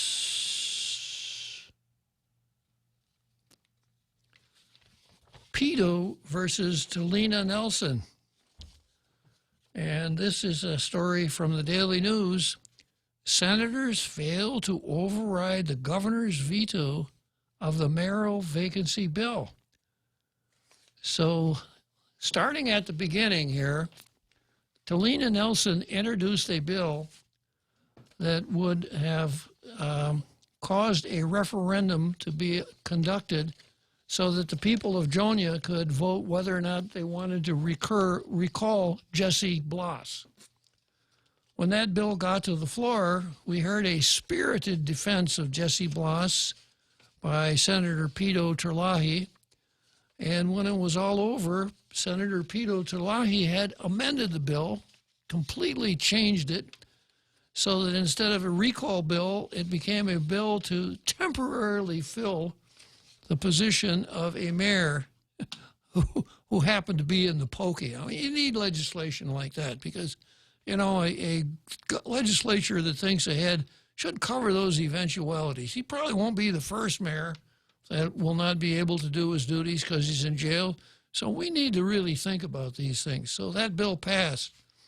And then after the bill passed, Legislative Council came along and said, I tried to get your attention on this, but it may very well be that that bill goes too far as usurping the governor's power under the Organic Act. The bill was already signed, it was transmitted to the governor.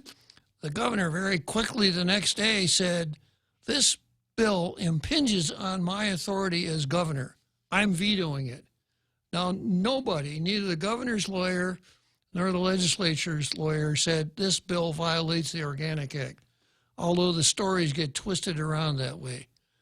So at the time that the governor vetoed it, I said, you did the right thing, Lou. Even if it doesn't contradict the Organic Act, you need to jealously guard your prerogatives. I wouldn't feel comfortable with having 10 lay people select the mayor of my village if I were in this situation. It's just not a good way to run the government. So Lou vetoed it. Later on, the Attorney General came back with an opinion, which I have not been able to lay my hands on. Mr. Attorney General, out there in the interest of transparency, you might think about putting your opinions online somewhere so that people could read them. So I haven't had a chance to read the opinion, but he said that that bill did not conflict with the Organic Act. So Nelson announced, okay, it doesn't conflict with the Organic Act. We're going to go into session. We're going to override that veto. So I'm looking at today's Daily News, and today the matter came on for vote, and 3 people voted to override the veto. That would be Nelson, Titano, and Terlahi. Out of 12, only 3 voted for it. So obviously the veto wasn't overridden. Now the reason that I entered this item on the card is Pito versus Nelson. So I wonder what's going on between those two, or what's going on in this whole thing. First of all, Pito comes along and hijacks Nelson's bill. And Nelson lets him do it, lets him take it away from her. She not only acquiesces in his banditry, but when the bill comes on for a vote, she votes for it. Then, later on, after the legal cobwebs are cleared, Nelson says, okay, we're going to override this veto. I would suspect, again, I don't know, but I could hypothesize Nelson seeing Pito. Pito, I got some great news for you. You know that bill of yours about the mayor's vacancy in Jonia? I'm going to go for an override. I know that's going to make you really happy because the governor vetoed your bill, right? So when it comes on for override, she doesn't have the votes. She's only got 3 votes. So Pito voted against his own bill. Strange things. Now, is there a little bit of rivalry here between Pito Terlahi and Talina Nelson, where Pito just sees everything that Nelson does as an invitation to power check? You want to do something about the mayor of Jonia? I'll show you who's boss, Pito said, and he takes the bill away from her. And I mentioned at the time I had this mental image of Talina sitting in this bassinet with her bill in her lap and a little bonnet on and things like that, kind of whimpering, and Pito and it's a box of candy in her hand, and Pito comes along and takes the box of candy and the bill away from her, like taking candy away from a baby, and she let it go. And then she voted for the bill. Then she brings it on for an override, and Pito doesn't even vote for his own bill. I'm sure there are some inside stories here going on about power checking and relationships and things like that that even I don't understand. So, Real Joe Cruz, I noticed that you opened up the Jimmy line already, huh? Yes, sir, yes, sir, yes, sir, yes. I wonder how many Jimmys we have on the phone. Good afternoon. How many do you want? Yeah, we got both Jimmys there. Is one enough? One Jimmy is sometimes more than enough, Jimmy. Well, Bob, I thank you for having me on your radio show this beautiful Guamanian Sunday or Tuesday. You're welcome, Jimmy. Tuesday. And I know you and your radio listeners are eager to hear about my campaign for the mayor of Jonia. I suspect that there are thousands of people out there in the international radio listening audience are saying, it's halftime now. I guess Jimmy will be coming on pretty soon. I hope so. So go ahead, Jimmy. Anyway, I got a couple of campaign slogans, and I got a couple of campaign promises. Okay. Okay, I was just waiting for that. Okay, my first campaign slogans: vote for me and I'll answer your prayers. I couldn't be worse than your last three mayors. I like it, Jimmy. And my next campaign: writings are good, writings are sexy, and the GEC is way too poxy. Yeah, you got a gift for it, Jimmy. And my campaign promises: my first one is free mailboxes for everyone. And my second campaign promises: I promise not to roll around half naked in the middle of Yona's streets. Boy, you're setting a pretty high standard for yourself there, Jimmy. Well, that's the best I can do. But anyway, I wonder if you could give me a little informal political consultation on the radio, because we want to keep it transparent. Yeah, well, I don't know if FEC rules would allow me to come out and say, vote for Jimmy, vote for Jimmy. But I'll certainly give you some airtime, and I'm sure that as folks listen to you, Jimmy, and the logic and articulation that you give to your positions will stand you very well. Well, as I said before, writings are good and writings are sexy. There you go. But anyway, I need to know. This is an informal political consultation. Let's keep it transparent. I need to know who to choose for a vice mayor. Well, that's easy, Jimmy, because Jonia doesn't have a vice mayor. Yeah, I know. My predecessor didn't have a vice mayor. He was handling all the vice in Jonia on his own. That's true. That's very true. However, after I'm elected, I'm going to concentrate on establishing sister city relationships in the Philippines and attending strawberry and other fruit festivals. Good call. Good call, Jimmy. I see you've been studying a lot. You know what mayors do once they get elected, right? Well, it depends which mayor, of course. Some of them roll around the middle of the streets, and some of them go to the Philippines to the strawberry festivals, and some of them cash their checks. Yeah. And that's another question I have. But anyway, I'm not as young as you used to be, so I'm going to need a little help handling the owner's vice. I wonder if you could recommend anyone qualified to fill this very necessary Gov Guam position, the vice mayor of Jonia. The non-existent vice mayor of Jonia? Well, this is a very necessary Gov. I'm sure it comes with a salary. But not for Jonia. Jonia doesn't have a vice mayor unless you wanted to make it just an honorary vice mayor, Jimmy. Well, does that come with a salary? No. Oh, I don't think we'll find anybody. Probably not. But speaking of salaries, okay, after I'm elected, what will my salary be when I'm the mayor of Jonia? Only $75,000 a year, Jimmy. That's all. Now, is that going to be paid in cash, or is that going to be paid in some kind of check, traceable checks? That'll come in the form of a check. Oh, well. But, okay, are they going to do any kind of fiddly interfering in my personal life, like checking my finances, personal finances? Well, you have to turn in a paper that pretty well exposes all your personal finances if you want to run for office, Jimmy. What about the ones they can't find? What about what? The hidden ones. Do I have to turn them in too? The which?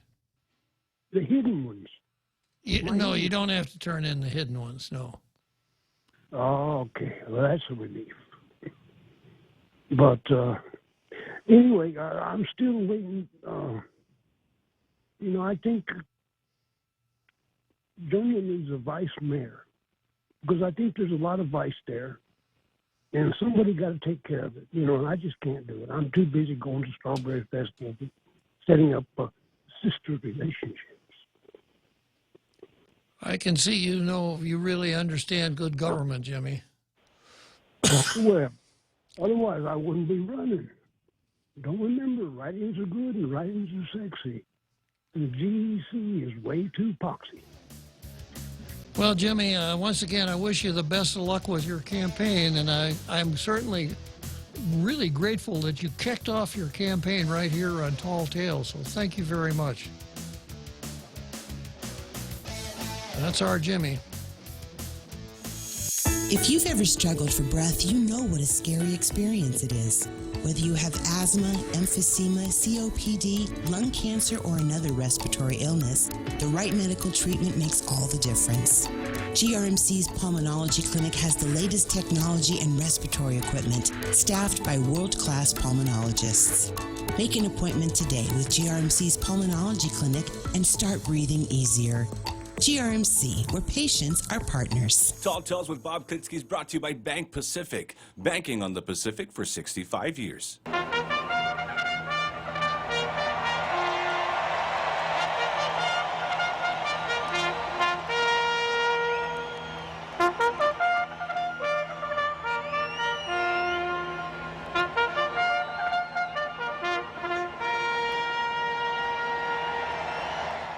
So here we are heading down the home stretch, and I'm going to just take a peek at my Facebook post here to see if there's anything interesting here in the last few minutes.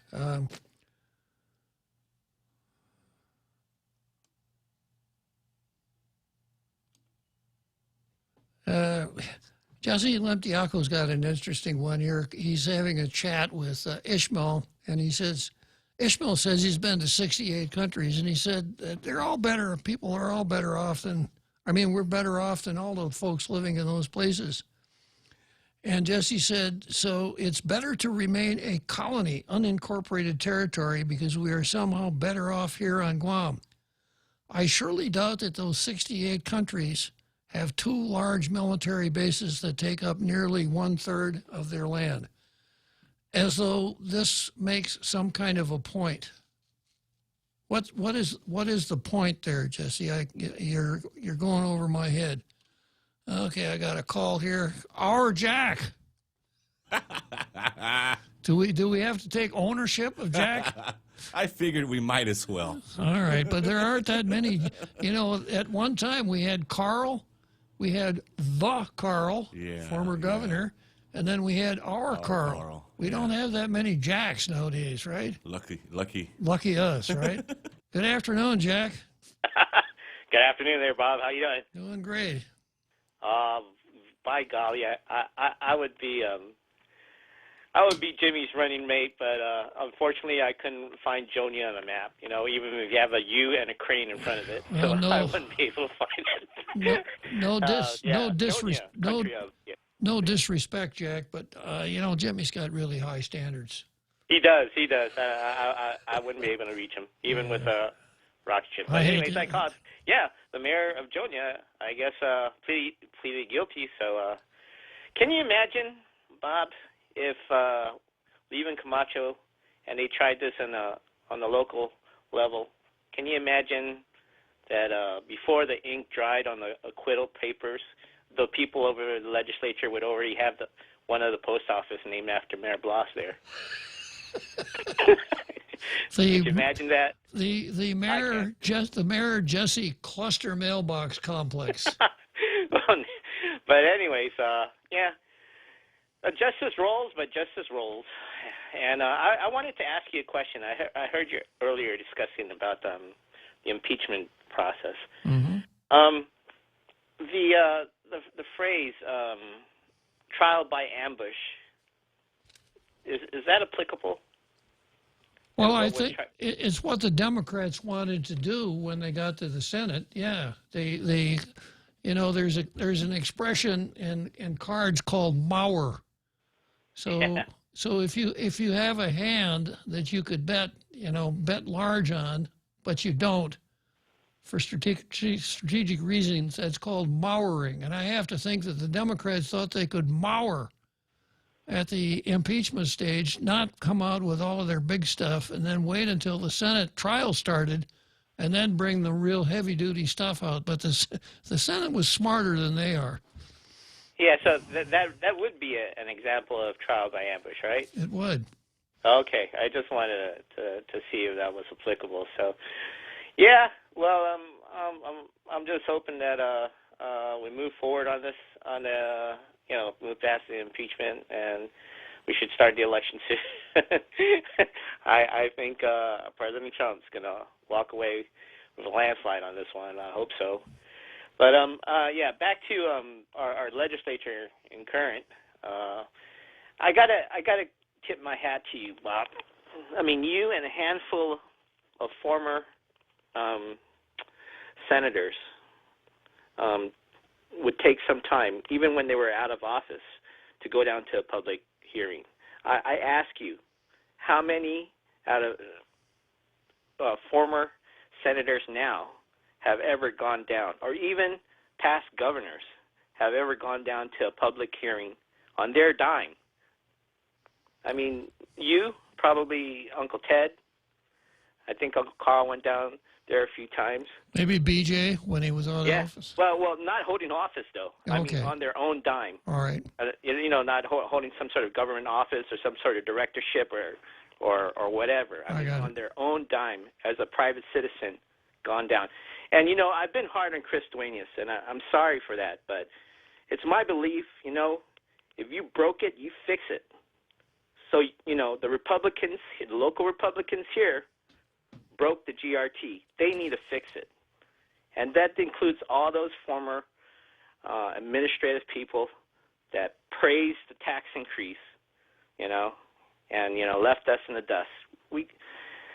I think Chris has got clean hands on that, though, Jack. No, he was on the other radio station lobbying on the airways for the 5% GRT. He was not clean. He did not come clean on this. Another radio station? The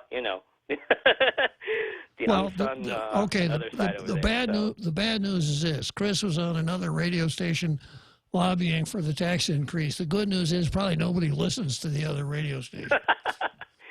But anyways, I'm of the mantra, if you broke it, you fix it. So, the 5% is still there, and just because you're out of office doesn't relieve you of the responsibility of that 5% being there. So, and your chances, you need to come out, on your own dime. That's what I mean by the own dime. Everybody thinks that this is government expenditure or government funded. Nothing here is government funded. Everything is taxpayer funded. So until you guys get that straight, you need to come back in your private sector, your private lives, go down there to the hearings and fix this mess. Return us back to the 3% GRT. Wishful thinking, Bob. Yeah, well, wishful thinking. Yeah, and of course you know how long our governor wants the 5% to last. Yeah. When she was, when she was asked, how long would you like to see that 5% stay in place, and she answered, forever. Yeah. Not just forever, but forever. Yeah. So I applaud Governor Eddie Calvo, on him being in the front lines with President Trump, but he needs to get this thing straight. This 5% GRT wasn't supposed to be forever. It wasn't supposed to be even for this long. I agree with you when Senator what's his name approached to roll back the GRT. I agree with you. It should have been on the spot, but when he pushed it to October, I was wondering what are they doing? But after that 5% increase, what difference have we seen? Is there any improvements in your life, in my life? Absolutely not, Jack. Thing. All right, Bob. Thanks a lot for taking me down to the end of the program, Jack. Okay. We'll see you tomorrow. That was our Jack.